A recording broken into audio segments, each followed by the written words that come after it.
لوگوں سے، اور میں نے کہا ہے کہ آپ یہ تنخواہ بڑھا دیں لوگوں کی، انشاءاللہ تعالی ہم آپ کی تمام مدد کریں گے ایکسپورٹ بڑھانے میں بھی، آپ کی انکم بڑھانے میں. اور یہ میں ایسے ہی کہتا چلوں کہ یہ جو ہم تنخواہ بڑھا رہے ہیں اور جو مالکان کو ریکویسٹ کر رہے ہیں، یہ صرف صنعت کاروں کے لیے نہیں ہے، یہ میڈیا ہاؤسز کے مالکان کے لیے بھی ہے.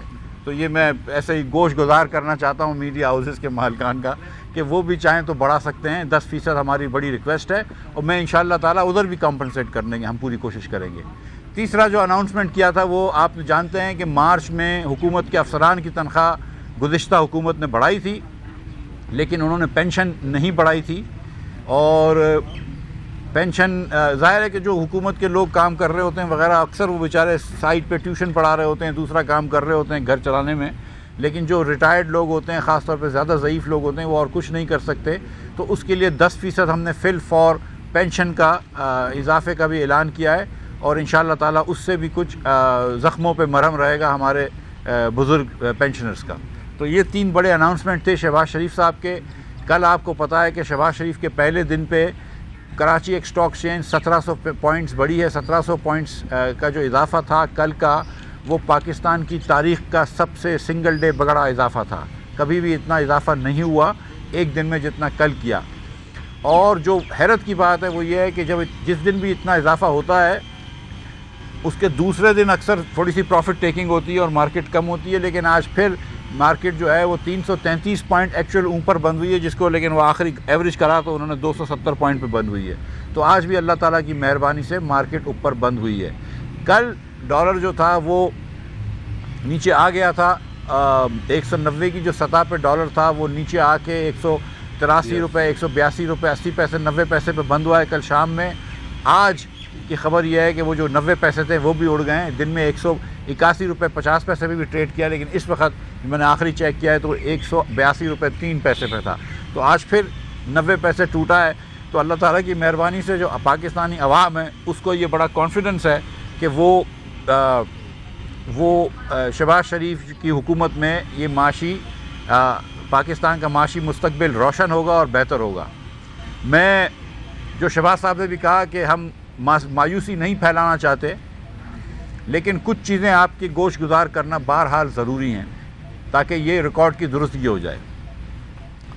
سب سے پہلے آپ جانتے ہیں کہ اس حکومت نے کہا تھا کہ 3990 ارب روپے کا ڈیفیسٹ ہوگا، یعنی کہ تقریباً 4000 روپے کا ڈیفیسٹ ہوگا. اس کے بعد 4000 ارب روپے کا ڈیفیسٹ ہوگا، شکریہ، 4000 ارب روپے کا ڈیفیسٹ ہوگا. اس کے بعد کچھ عرصے پہلے یہاں پہ بیٹھے ہوئے ایک بڑے جید رپورٹر نے کہا تھا کہ نہیں 4300 ارب روپے کا ڈیفیسٹ ہوگا. میں نے اس پہ گزارش کری تھی کہ نہیں 43 کا نہیں ہوگا، 46 کا ہوگا، لیکن وہ بھی غلط تھے، میں بھی غلط ہوں. اس وقت حکومت پاکستان کا ڈیفیسٹ جو چل رہا ہے وہ 5600 ارب روپے کی اسپیڈ سے چل رہا ہے. جی ہاں، 5600 ارب روپے کی اسپیڈ سے چل رہا ہے. یہ پاکستان کی تاریخ کا سب سے بڑا ڈیفیسٹ ہے. یہ پاکستان کی تاریخ کا سب سے بڑا ڈیفیسٹ بائی فار ہے، 1500 ارب روپے سے زیادہ ہے. یہ جس نہج پہ خان صاحب، عمران خان صاحب اکانومی کو دھکیل پہ گئے، مطلب یہ معیشت کے ساتھ زیادتی ہے اور پاکستانی عوام کے ساتھ ظلم ہے. یہ جو روز بروز مہنگائی بڑھتی ہے، اس کی ایک بڑی وجہ فسکل اسٹیمولس ہوتا ہے. یہ فسکل پالیسی ایکسپینشنری ہوتی ہے جس میں آپ 5600 ارب روپے تک کا ڈیفیسٹ کر رہے ہیں. اور یہ یہاں پہ سٹوری ختم نہیں ہوتی ہے. اس کے علاوہ 800 ارب روپے کی سپلیمنٹری گرانٹس کی بات کر رہے ہیں، یعنی کہ ہم بات کر رہے ہیں 6400 ارب روپے کا ڈیفیسٹ. میں آپ کو ایسے ہی بتاتا چلوں کہ مسلم لیگ کے 5 سالوں میں اتنا ڈیفیسٹ ہوا تھا جتنا خان صاحب اس سال کر کے گئے ہیں. 800 ارب روپے کے اندر 220 ارب روپیہ تو صرف SNGPL کو دینا ہے، LNG اور RLNG کے نقصان میں. 73 ارب یا 80 ارب روپے کم از کم جینکو کو دینے ہیں اس کو لکوڈ رکھنے کے لیے. اور 373 ارب روپے کا یہ بارودی پیکج جو انہوں نے لے کر آئے ہیں، جو بارودی سرنگ بچھا کے گئے شہباز شریف کے لیے. 373 ارب روپے کا یہ پیکج دیا انہوں نے. اور مجھے بڑے افسوس کے ساتھ کہنا پڑتا ہے کہ جو گزشتہ حکومت کے افسران اہلکار بات کر رہے تھے، میں وزراؤں کی بات کر رہا ہوں، حکومت کے افسروں کی بات نہیں کر رہا ہوں، کہ جو وزراء کہہ رہے تھے وہ غلط بیانی سے کام لے رہے تھے. یہ بات درست نہیں ہے کہ یہ خود فائنینس کر سکتے ہیں. اس سے ڈیفیسٹ بڑھ رہا ہے 373 ارب روپے. IMF اس سے ایگری نہیں ہوا ہے. اور یہ پاکستان کو IMF سے ختم کر چکے ہیں، جس کو ہم کو ری سٹارٹ کریں گے انشاءاللہ، اس پہ میں بات کروں گا. لیکن یہ 373 ارب روپے اس کے علاوہ ہے، اور یہ بے تحاشا نقصان کر رہے ہیں. اور اس وقت جب خان صاحب ٹیکس لے رہے تھے آپ سے اور پیٹرول کی قیمت بڑھا رہے تھے، اس وقت ان کو خیال نہیں آیا تھا لوگوں کی مہنگائی کا. لیکن جب ان کی حکومت پہ بات آئی تو انہوں نے ایک دم یو ٹرن ایک اور لے لیا اور نقصان شروع کر دیا. اور مجھے بڑا افسوس ہوتا ہے کہ یہ وزراء جو بیٹھے ہوئے تھے کاؤنسل میں، اور یہ اکنامک ایڈوائزرز جو بیٹھے ہوئے تھے، جن کو 30 40 50 سال کا تجربہ ہے، انہوں نے یہ کرنے دیا کہ آپ نے ملک کے معیشت کو دعوے پہ لگا دیا، ملک کے معیشی فیوچر کو دعوے پہ لگا دیا صرف سستی شہرت کے لیے. تو 373 ارب روپے کا یہ نقصان ہے. تو یہ سب ملا لیں اگر تو 6400 ارب روپے کا ڈیفیسٹ ہوتا ہے. میں اور ہم شہباز شریف انشاءاللہ تعالیٰ پوری ان تک محنت کریں گے، کوشش کریں گے کہ اس ڈیفیسٹ کو قابو میں لائیں، ورنہ یہ ڈیفیسٹ پاکستان کو جہاں لے کے جائے گا، میں ادھر نہیں لے کے جانا دوں گا پاکستان کو، ادھر نہیں لے کے جائیں گے انشاءاللہ ہم پاکستان کو. یہ ہمارا ملک ہے، اس کو سنوارنا ہماری ذمہ داری ہے، اور ہم نے یہ حکومت لی ہے اپنی محنت سے، اور انشاءاللہ اس کو بہتر کر کے دکھائیں گے. لیکن یہ بات رگانی ریکارڈ پہ ضروری ہے کہ یہ لوگ جو کہتے تھے کہ ہم خرچہ کم کریں گے، ہم قرضے کم کریں گے، ان لوگوں نے پاکستان کو اس سال 6400 ارب روپے کے ڈیفیسٹ کی پروجیکشن ہے. اور یہ میرے نمبرز نہیں ہیں، یہ فائنانس منسٹری کے نمبر ہیں جو میں نے نہیں دیکھے تھے، جو شوکت ترین کے زمانے میں بنے ہوئے تھے. یہ مفتاح اسماعیل نے نمبر نہیں بنوائے. اور یہ بات کر رہے تھے کہ ہم خرچہ کریں گے 7500 ارب روپے کا. یہ اگر 800 ارب روپے نکال دوں تو بھی 8700 ارب روپے سے زیادہ خرچہ کریں گے. اور اگر وہ 800 ارب روپے ڈال دوں تو 9500 ارب روپے کا خرچہ کریں گے. کہاں آپ ایسٹیمیٹ کر رہے ہیں 7500 ارب روپے کا، کہاں آپ خرچہ کر رہے ہیں 9500 ارب روپے کا. اور یہ بات کرتے تھے کہ پچھلی حکومت نے قرض بہت چھوڑ دیا. جو قرض انہوں نے چھوڑا ہے اس کو تو آپ چھوڑ دیں، کہ جتنا لیاقت علی خان سے لے کے، جو کل شہباز صاحب نے بات کری کہ جتنا لیاقت علی خان سے لے کر ناصر الملک تک قرض لیا گیا ہے 25,000 ارب روپیہ، انفیکٹ 24,952.9 ارب روپیہ، اس کا 80% سے زیادہ عمران خان نے 4.25 سال میں لیا ہے. نمبر آ جائیں گے آپ کے پاس، وہ بھی میں رکھ دوں گا آپ کے سامنے. اور پھر یہ بات کرتے تھے کہ وہ قرض لیا تھا اس لیے ہمارا ڈیفیسٹ زیادہ ہے، ورنہ دیکھو ہمارا پرائمری ڈیفیسٹ کتنا ہے، کم ہے. ہم تو پرائمری سرپلس کرتے ہیں، یہ کہتے تھے، جھوٹ تھی، آج تک پرائمری سرپلس نہیں کیا. اس سال ایکسپیکٹ کر رہے تھے کہ پرائمری ڈیفیسٹ ان کا 900 ارب کا ہوگا. ایکچولی ان کا پرائمری ڈیفیسٹ 1650 ارب روپے کی پروجیکشن ہے. اگین یہ ان کی حکومت کے اندر وزارت خزانہ کے پروجیکشن ہے، 1650 ارب روپے کے پرائمری ڈیفیسٹ کی پروجیکشن کر رہے ہیں. اب میں آپ کو ایک اور چیز بتا دوں کہ مسلم لیگ نون کے 5 سال میاں نواز شریف کے حکومت کے 2013 سے 2018 اس کے اندر ایوریج بجٹ ڈیفیسٹ 1600 ارب سے کم تھا. ٹوٹل ڈیفیسٹ جس میں انٹرسٹ ریٹ بھی شامل تھا، ڈیٹ سروسنگ بھی شامل تھی، سب چیز شامل تھی، جس میں 11,000 میگا واٹ کے پاور پلانٹس بھی شامل تھے، جس میں بکی بھلو کی حویلی بہادر شاہ بھی شامل تھا، جس میں LNG کے پلانٹس بھی شامل تھے. یہ سب چیزیں تھیں تو 1600 ارب روپے کا ماہانہ ڈیفیسٹ، سالانہ ڈیفیسٹ تھا اوسطاً. اس سال صرف پرائمری ڈیفیسٹ عمران خان کی حکومت کا، جس میں انہوں نے ایک اینٹ نہیں لگائی ہے، صرف پرائمری ڈیفیسٹ 1600 ارب روپے سے زیادہ ہے. تو پاکستان کے خلاف سازش تو PTI کر کے گئی ہے. تو اللہ کا شکر ہے کہ ہم نے اس کو ابھی نکال دیا، ورنہ اور مشکل ہو جاتی. پاکستان کا تجارتی خسارہ بھی پاکستان کا ایک ریکارڈ کرے گا، اور پاکستان کا تجارتی خسارہ اس بار 45 ارب ڈالر کا ہونے کا ہے، جو کہ ریکارڈ ہے. پاکستان کی امپورٹس پاکستان کی امپورٹس 75 ارب پہ جا رہی ہیں. 75 ارب کی امپورٹس کر رہے ہیں، یہ بھی ایک ریکارڈ ہوگا. اور یہ بات کرتے تھے کہ مسلم لیگ نون نے کرنٹ اکاؤنٹ ڈیفیسٹ بہت چھوڑا سی پیک کی وجہ سے اور گروتھ کی وجہ سے. تو یہاں پہ تو گروتھ بھی نہیں ہوئی، اور اس سال کرنٹ اکاؤنٹ ڈیفیسٹ بھی ہم سے زیادہ کر کے آئیں گے. ہم اگر 19 کا چھوڑ کے گئے تھے، یہ 20 کا کریں گے. یہ پاکستان کی تاریخ کا second highest current account deficit ہوگا. سب سے زیادہ کرنٹ اکاؤنٹ ڈیفیسٹ مشرف صاحب کے آخری سال میں ہوا تھا 2007-2008 میں، جب 8.1% of GDP current account deficit تھا، اور اس بار یہ 6.5% کریں گے، سیکنڈ ہائیسٹ. اس سال ایبسولوٹ نمبر میں کم تھا لیکن ایز اے پرسنٹیج جی ڈی پی جو تھا وہ 8.1% تھا. تو یہ حکومت مجھے چھوڑ کے جا رہی ہے, ہمیں چھوڑ کے جا رہی ہے مسئلہ. ایکسپورٹ بالکل صحیح بات ہے کہ 25 ارب روپے لاسٹ ایئر تھا, جو کہ تقریباً جہاں پہ ہم چھوڑ کے گئے تھے اس کو 30 ارب روپے انشاءاللہ ہو جائے گا اس سال. یہ اچھی بات ہے, لیکن اس میں بھی دیکھیے کہ پرائس افیکٹ جو ہے وہ زیادہ ہے. 24% ایکسپورٹ بڑھا ہے, تھینک یو, 24% ایکسپورٹ بڑھا ہے, لیکن امپورٹ جو ہے وہ 50% بڑھا ہے. تو آپ خود دیکھ سکتے ہیں کہ اس میں کتنا پرائس افیکٹ ہے اور کتنا کوانٹٹی افیکٹ ہے.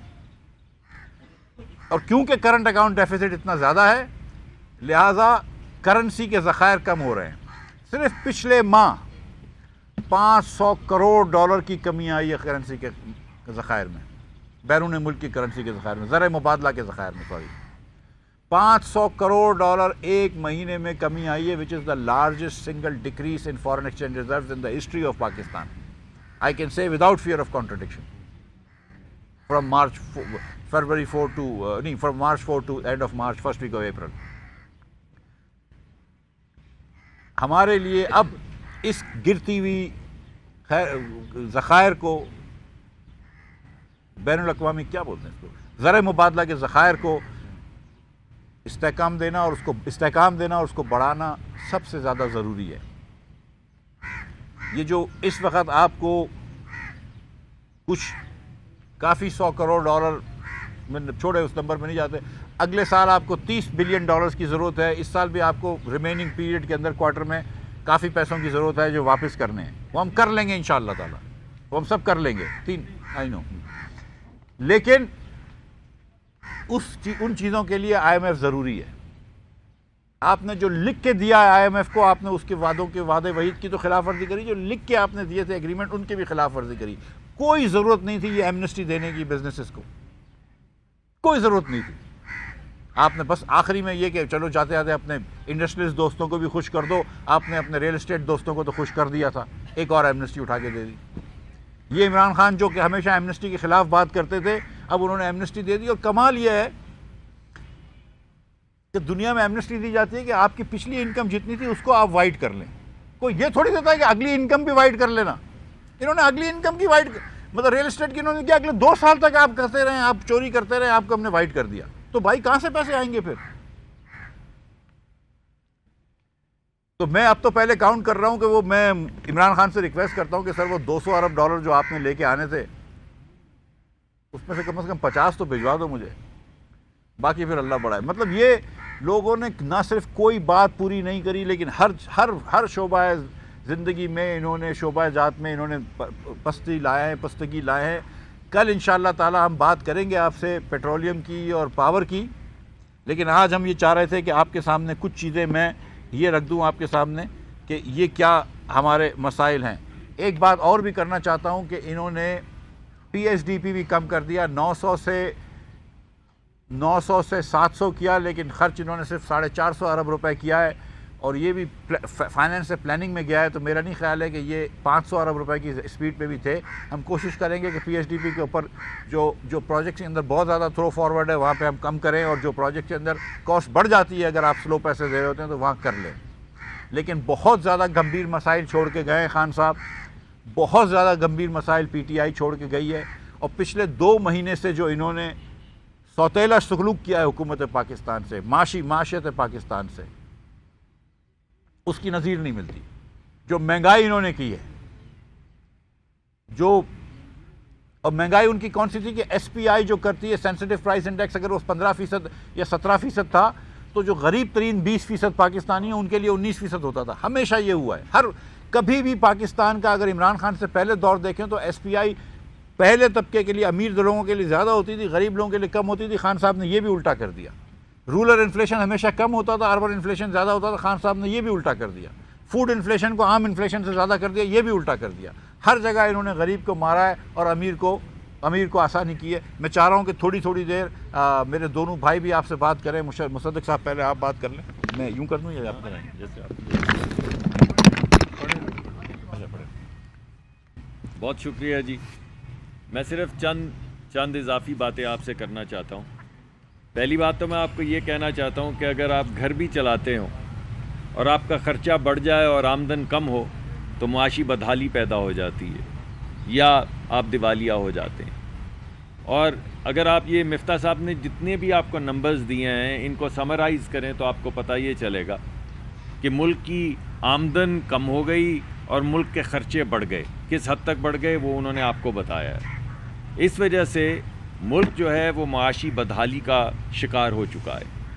اب سوال یہ پیدا ہوتا ہے ان نمبرز کو ریپیٹ کیے بغیر کہ یہ معاشی بدحالی کیوں پیدا ہوئی؟ ہم یہ سمجھتے ہیں کہ یہ معاشی بدحالی اتفاقاً نہیں ہے، یا جو کہا جاتا ہے کہ گلوبل پرائسز بڑھ گئیں صرف اس کی وجہ سے نہیں ہے۔ یہ معاشی بدحالی حکومتی پالیسیز کی وجہ سے ہے۔ یعنی اگر آپ 48 روپے کی چینی جو ہے وہ ایکسپورٹ کر دیں، پاکستانی چینی 48 روپے میں ایکسپورٹ کر دیں، اور پھر باہر سے وہی چینی کچھ مہینے کے بعد 102 روپے میں امپورٹ کریں، تو اس کا کوئی بین الاقوامی قیمتوں سے تو کوئی تعلق نہیں۔ اگر آپ سستا آٹا، پاکستانی آٹا جو ہے یا ویٹ گندم جو ہے اس کو ایکسپورٹ کر دیں اور پھر دگنی قیمت کے اوپر وہی گندم تھوڑے مہینے کے بعد امپورٹ کریں، تو اس کا تعلق بین الاقوامی قیمتوں سے تو نہیں ہے۔ اگر آپ $4 کی LNG نہ خریدیں اور پھر $22 کی LNG خریدیں اور پھر $36 تک بھی نہ خرید سکیں، تو اس کا گلوبل پرائسز سے تو کوئی اتنا گہرا تعلق نہیں ہے۔ جب آپ کو معاہدہ آفر کیا جا رہا تھا، کئی سالوں کا معاہدہ آفر کیا جا رہا تھا، تو $4 میں غریب لوگوں کے لیے وہ LNG خرید لیتے، مگر نہیں خریدی۔ اگر آپ 30 ارب کی میٹرو جو لاہور میں بنی